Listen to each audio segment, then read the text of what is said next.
Né? Você alega que as pessoas em geral gostam de Lúcio Costa sem saber por quê. Isso.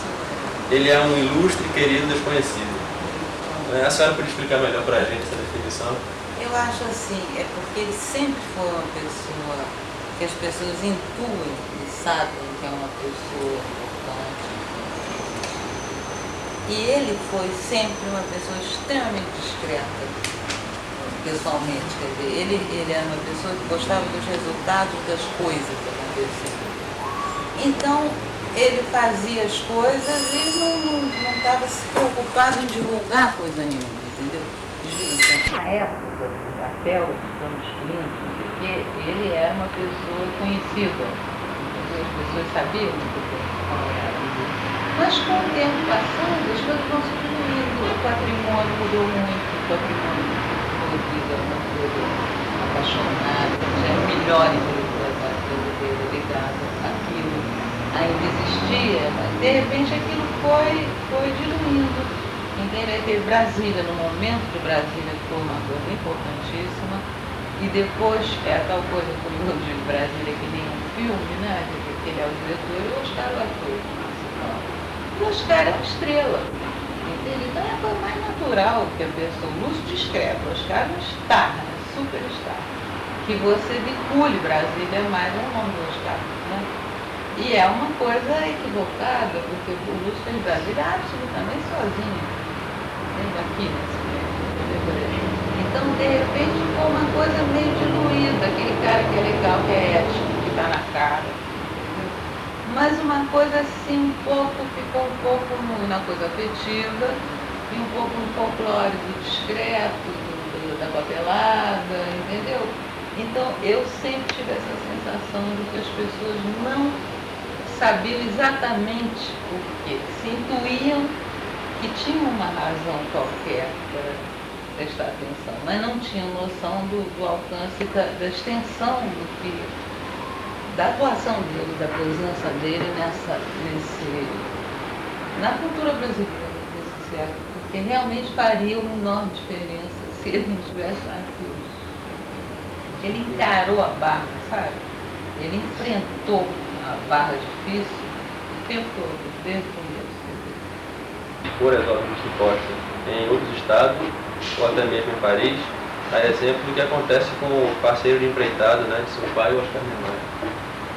Olha, mostrar em outros estados, quer dizer, a gente, você imagina que ele, em 96 anos de vida, só houve uma exposição sobre ele, antes dessa, em 1994, no Paço, que era uma exposição singela, que eu fiz também, chamava Presença de Lúcio Costa. Essa exposiçãozinha viajou, ela teve no Rio Grande do Sul, mas, no caso, a gente estava mais preocupado que ela existia caminho no Brasil, mas então, saída, Rio de Janeiro, existe previsto, como é que chama, no Centro Cultural Banco do Brasil, em Brasília, em outubro. E será, digamos, dessa exposição, parte dessa exposição e complementar, não vai ser igualzinho também. E dentro dessa pergunta, assim, nós queremos também saber, né, que além do desejo de nós conhecermos, né, o mais possível as obras do Lúcio Costa, estamos aqui também tensionados em levar para Pernambuco essa exposição. Existe essa possibilidade? Isso vocês têm que conversar com a produtora, que é a Júlia Peregrino, da Verdade. É ela que cuida da né? Era Lúcio Costa um incentivador, uma inspiração ou um espelho para a escolha da sua profissão? Olha, eu escolhi minha profissão porque eu nunca me levei muito a sério. Não, é o seguinte, na época que eu fiz arquitetura, você não tinha esses cursos assim, tipo educação visual, entendeu? Coisas mais leves. Você tinha que ser médico, engenheiro, advogado, não é o que era. E eu queria ter uma turma boa, eu queria ter gente legal em volta. E eu gostava, mas eu não fui achando que eu fosse efetivamente gostar como eu gostei. Eu gostei. Adoro discutir filme, mas a ideia não foi. Foi assim, o que vai fazer? Pessoa que gosta dessas coisas visuais. Inclusive eu na vida trabalhei em coisas ligadas com coisa visual. É uma coisa que me. Mas o papai ele nunca se meteu nisso. Eu acho que é o máximo. Você posicionaria a arquitetura brasileira neste momento? Olha, eu vou te contar uma outra historinha dos anos 70 que você adorava. Eu trabalhava nessa época com o Paulo Jobim, que até eu dizia, Paulinho ficou né? Aí eu dizia, Paulinho, a gente devia chamar o nosso escritório de Filho de Sociedade.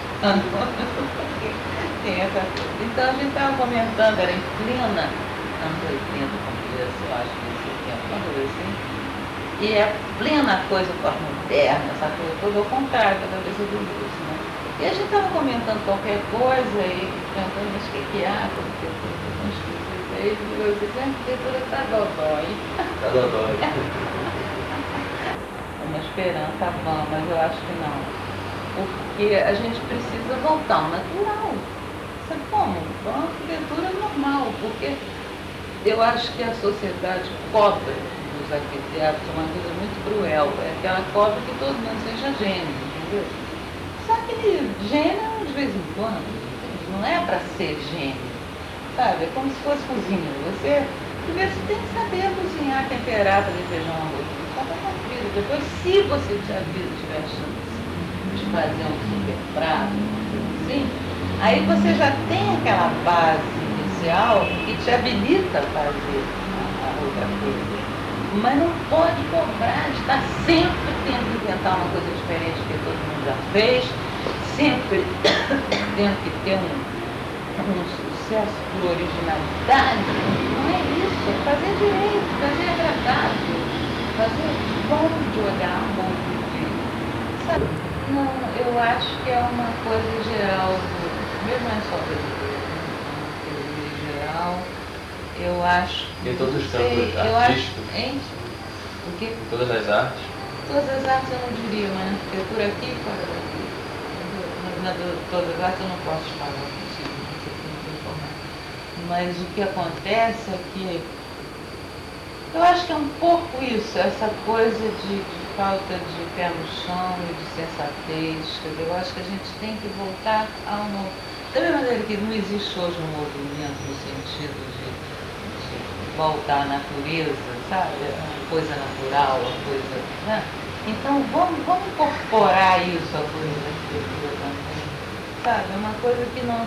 Porque antigamente, são um detalhe interessante, antigamente a imagem era uma decorrência do fato. Entendeu? No Brasil, seria uma arquitetura.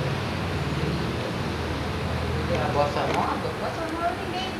Não tinha nem nome, as pessoas tocavam porque gostavam. Sabe? A imagem era decorrência. E agora é o inverso, entendeu? Eu acho que isso é uma coisa, um ingrediente para essa confusão. É que a pessoa começa com a imagem, aí você faz uma campanha, você inventa uma imagem, depois você tem que inventar um jeito daquela imagem corresponder a alguma coisa. Né? Que a senhora falasse também sobre a importância da Le Corbusier ao Brasil, na indicação do Lúcio Costa. Isso não. Batalha do isso aí, essa parte que você estava mencionando antes sobre essa importância dos anos 30, a produção da vida moderna, a coisa do Getúlio é uma época absolutamente sui generis no Brasil, porque é uma coisa que tem toda a ambiguidade e ao mesmo tempo foi uma situação em que você tinha a intelectualidade primeira, né? Ligada no poder. Por exemplo, quando o papai foi chamado para dirigir a escola, que era 30, o chefe de gabinete do então ministro da Educação era o Rodrigo Melo Franco de Andrade, que depois criou o patrimônio. Em 36, na época do Ministério, quando pode dizer que a gente vai falar já, era o Carlos Drummond de Andrade, que era chefe de gabinete, entende? Então, é uma coisa que hoje fica, você imagina se isso existe hoje. Hoje, a gente podia tentar um pouquinho ali, e aí ele estudou a obra do Paulo Freire, foi quando ele vivia paixão pública na coisa.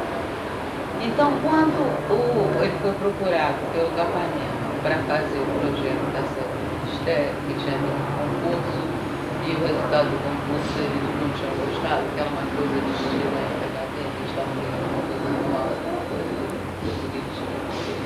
Então, ele estava completamente ligado na coisa do Corbusier. Então, ele montou uma equipe, eles fizeram um projeto que era urgente e foi aprovado.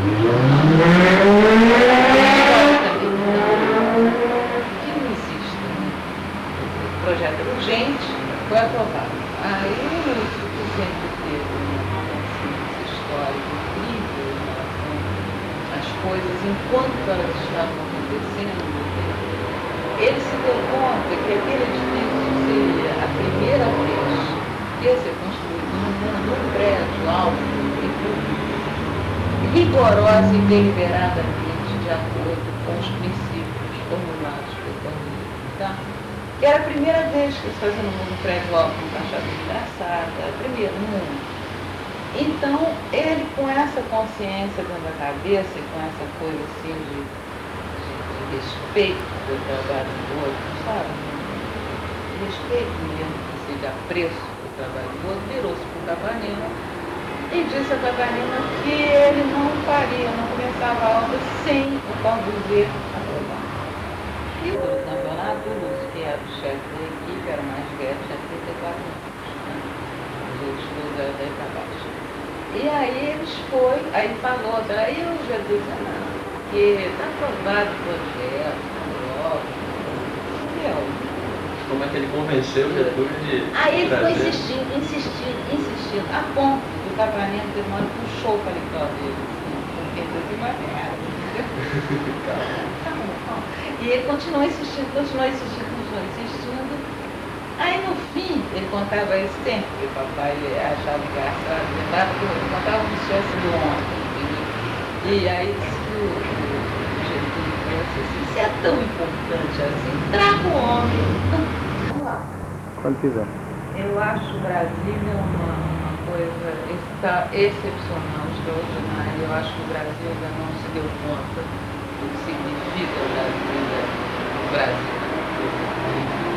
E Brasília, o Lúcio soube entender e captar exatamente a intenção do Juscelino, que era mudar a capital para valer, sem volta, para um lugar vazio. Quer dizer, era uma coisa de tomar posse de um lugar, não era uma implantação urbana entre outras, né?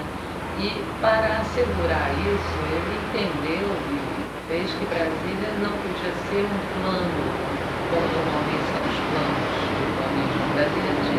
Brasília é um projeto urbano, um projeto que ele sempre dizia feito na escala definitiva, como se fosse uma roupa de adulto, onde se botou o bebê dentro e o bebê como cheio. Eu acho isso uma coisa de uma intuição, de um saber, de uma coragem muito grande, de todos, não apenas dele, mas do Juscelino, que levou a coisa adiante, que era uma época. E aí aquela coisa, este projeto, ele teve dois aspectos básicos. Primeiro foi que ele tinha que ser bacana, ele tinha que se impor pela qualidade, pela novidade plástica, mas não novidade verdadeira, pela inovação, que não é a esplanada, esse é o chão que foi construído, desde o chão. E a outra por introduzir um modo de convívio urbano que era novo e ao mesmo tempo muito fácil de ser assimilado pela população. E o Lúcio, como sempre, se alimentou do novo e da tradição, na medida que ele achava que era conveniente. E ele deu certo, quer dizer, o Brasil precisa acordar para o seu valor. Se Brasília tivesse sido feito pelo Kennedy qualquer entendeu? Estava todo mundo aqui de quatro, achando que só os louros do norte que seriam